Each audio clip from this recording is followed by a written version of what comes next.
अलाउद्दीन په سرکاري کالج آف منیجمنٹ ساینسز کې لیکچرر دی.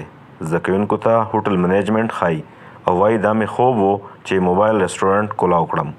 ویل یې سټوډنټس لما دا آیډیا ورکړی و خو چونکې سټوډنټس چې دي نو په هغې کې دومره انټرسټډ نه یو د هغو سره د فاینانشل پرابلمز نو دا پروجیکټ ما په خپله باندې شروع کړو چې هغو زما نه زده کړي او هغو هم په دې سایډ باندې انویسټمنټ وکړي. چونکې زموږ سواد چې دی نو هغه ټوریزم سایډ باندې ډېر زیات خلک فوکس ورکوي. فوډ بزنس چې دی نو هغه ډېر پروفیټیبل بزنس دی او انشاءالله زما دا چې دی نو دا د یو چین اراده ده دا د هغې اولنی وین دی او په فیوچر کې زما دا یو چین جوړول دي نور وینونه هم جوړول دي انشاءالله.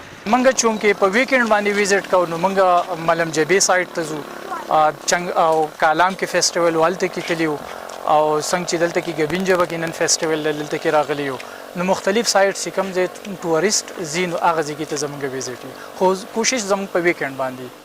تاسو هم کولی شئ چې د خپل فن او هنر نه فایده واخلئ او خپل نږدې بې روزګار ملګري د ځان سره په روزګار کړئ.